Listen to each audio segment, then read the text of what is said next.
بسم اللہ الرحمن الرحیم۔ السلام علیکم۔ کچھ وہ باتیں جو آپ کو معلوم ہونی چاہیے۔ غصہ ایک زہر ہے جو آپ پیتے ہیں اور یہ چاہتے ہیں کہ دوسرا انسان اس سے مر جائے۔ آپ کی عادات آپ کی زندگی میں آپ کے کامیاب ہونے اور ناکام ہونے کا فیصلہ کرتی ہیں۔ اگر آپ اپنا وقت ضائع کرتے ہیں اور یہ سمجھتے ہیں کہ آپ ایک دن کامیاب ہو جائیں گے تو آپ اس دنیا کے سب سے بڑے بے وقوف انسان ہیں۔ آپ کون ہیں؟ آپ کیا کرتے ہیں؟ جو کام آپ کر رہے ہیں کیا وہ بالکل ٹھیک ہے؟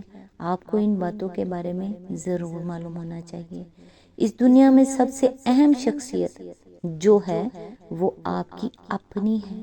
اگر آپ اپنی ذہنی اور جسمانی صحت کا خیال نہیں رکھتے ہیں تو آپ کو اس دنیا میں کوئی بھی انسان اہمیت نہیں دے سکتا۔ ضروری نہیں ہوتا کہ جب آپ منزل پر پہنچ جائیں تب بھی آپ خوش ہوں۔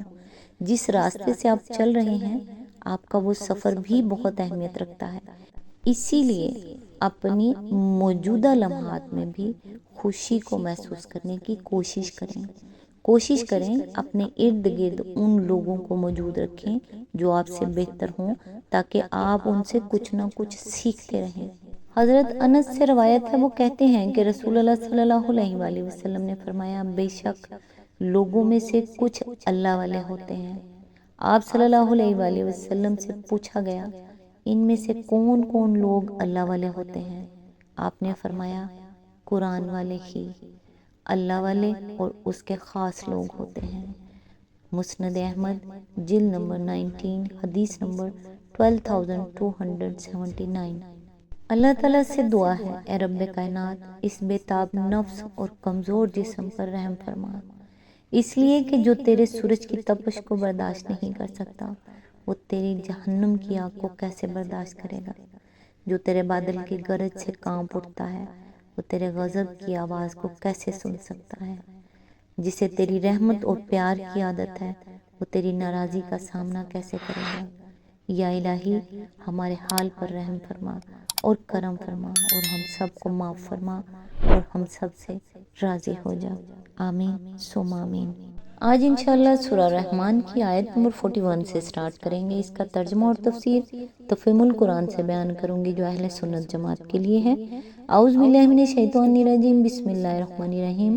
مجرم وہاں اپنے چہروں سے پہچان لیے جائیں گے اور انہیں پیشانی کے بال اور پاؤں پکڑ پکڑ کر گھسیٹا جائے گا۔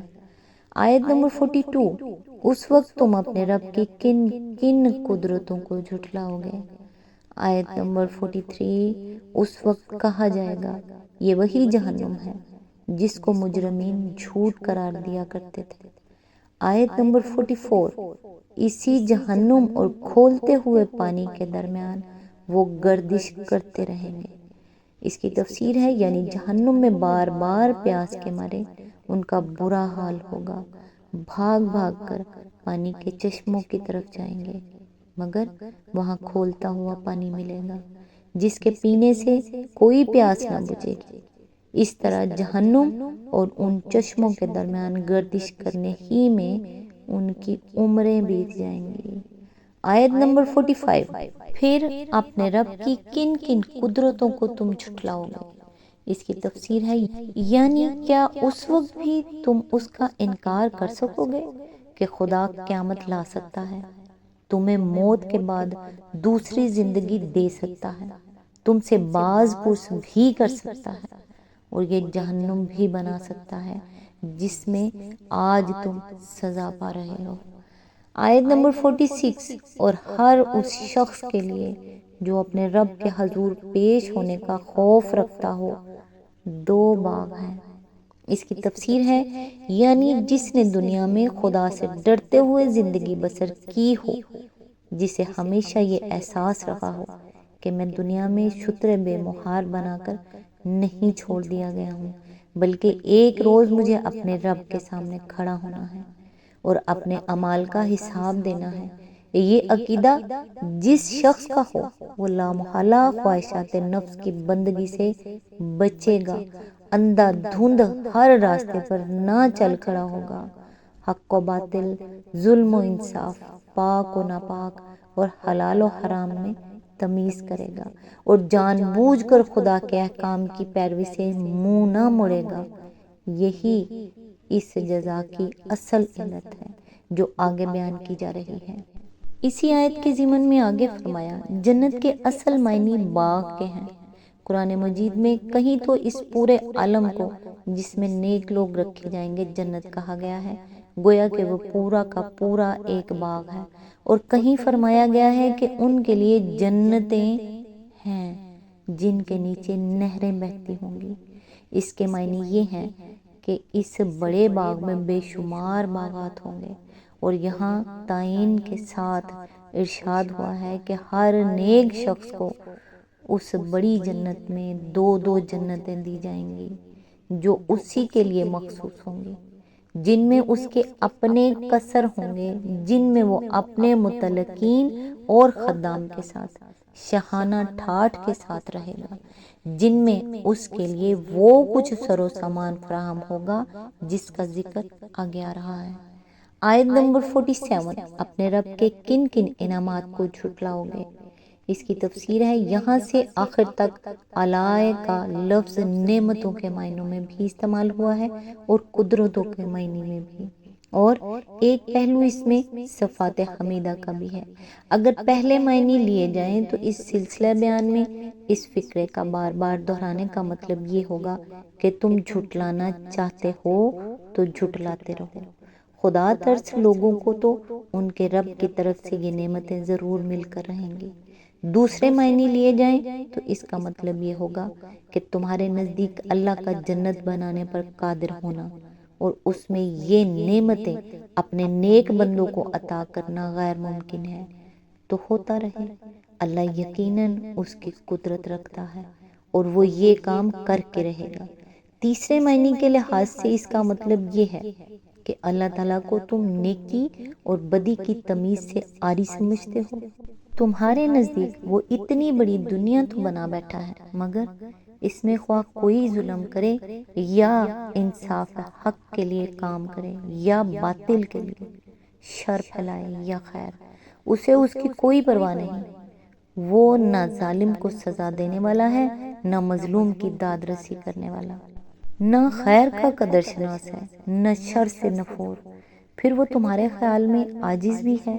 زمین و آسمان تو وہ بنا لیتا ہے، مگر ظالموں کے سزا کے لیے جہنم اور حق کی پیروی کرنے والوں کو اجر دینے کے لیے جنت بنا دینے پر وہ قادر نہیں ہے۔ اس کے اوصاف حمیدہ کی یہ تکذیب آج تم جتنی چاہو کر لو، کل جب وہ ظالموں کو جہنم میں جھونک دے گا اور حق پرستوں کو جنت میں یہ کچھ نعمتیں دے گا، کیا اس وقت بھی تم اس کے ان اوصاف کو جھٹلا سکو گے؟ آیت نمبر 48 ہری بھری ڈالیوں سے بھرپور۔ آیت نمبر 49 اپنے رب کے کن کن انعامات کو تم جھٹلاؤ گے؟ آیت نمبر 50 دونوں باغوں میں دو چشمے رواں۔ آیت نمبر 51 اپنے رب کے کن کن انعامات کو تم جھٹلاؤ گے؟ آیت نمبر 52 دونوں باغوں میں ہر پھل کی دو قسمیں۔ اس کی تفسیر ہے اس کا ایک مطلب یہ ہو سکتا ہے کہ دونوں باغوں کے پھلوں کی شان نرالی ہوگی۔ ایک باغ میں جائے گا تو ایک شان کے پھل اس کی ڈالیوں میں لدے ہوئے ہوں گے، دوسرے باغ میں جائے گا تو اس کے پھلوں کی شان کچھ اور ہی ہوگی۔ دوسرا مطلب یہ بھی ہو سکتا ہے کہ ان میں سے ہر باغ میں ایک قسم کے پھل معروف ہوں گے جن سے وہ دنیا میں بھی آشنا تھا، خواہ مزے میں وہ دنیا کے پھلوں سے کتنے ہی فائق ہوں، اور دوسری قسم کے پھر نادر ہوں گے جو دنیا میں کبھی اس کے خواب و خیال میں بھی نہ آئے تھے۔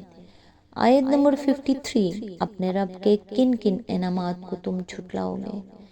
آیت نمبر 54 جنتی لوگ ایسے فرشوں پر تکیے لگا کے بیٹھیں گے جن کے استر دبیز ریشم کے ہوں گے اور باغوں کی ڈالیاں پھلوں سے جھکی پڑ رہی ہوں گی۔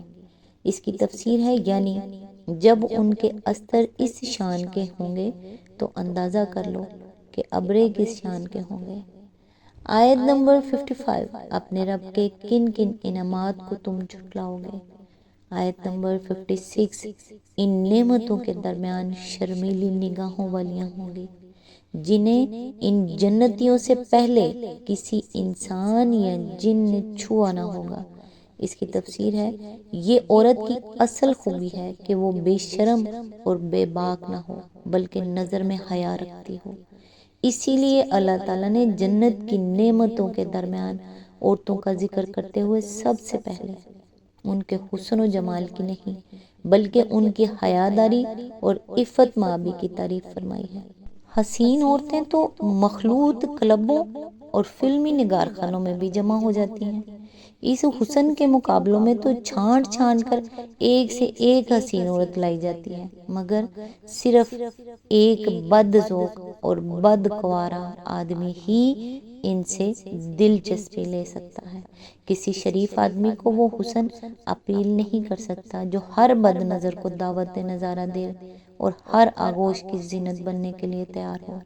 اسی آیت کے ضمن میں آگے فرمایا، اس کا مطلب یہ ہے کہ دنیا کی زندگی میں خواہ کوئی عورت کنواری مر گئی ہو یا کسی کی بیوی رہ چکی ہو، جوان مری ہو یا بوڑھی ہو کر دنیا سے رخصت ہوئی ہو، آخرت میں جب یہ سب نیک خواتین جنت میں داخل ہوں گی تو جوان اور کنواری بنا دی جائیں گی، اور وہاں ان میں سے جس خاتون کو کسی نیک مرد کی رفیق حیات بنایا جائے گا وہ جنت میں اپنے اس شوہر سے پہلے کسی کے تصرف میں آئی ہوئی نہ ہوگی۔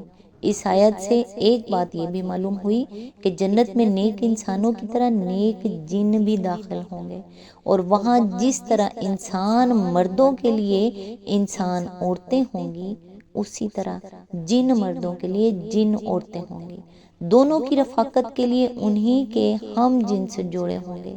ایسا نہ ہوگا کہ ان کا جوڑ کسی ناجنس مخلوق سے لگا دیا جائے جس سے وہ فطرتاً مانوس نہیں ہو سکتے۔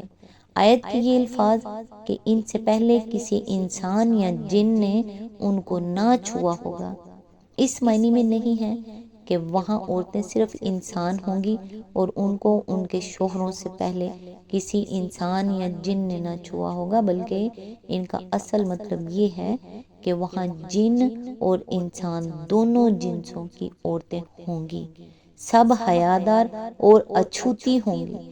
نہ کسی جن عورت کو اس کے جنتی شوہر سے پہلے کسی جن مرد نے ہاتھ لگایا ہوگا، اور نہ کسی انسان عورت کو اس کے جنتی شوہر سے پہلے کسی انسان مرد نے ملوث کیا ہوگا۔ آج تک کے لیے بس اتنا ہی، نیکسٹ انشاءاللہ آیت نمبر 57 سے سٹارٹ کریں گے۔ تب تک کے لیے دعاؤں میں یاد رکھیے گا۔ اللہ حافظ۔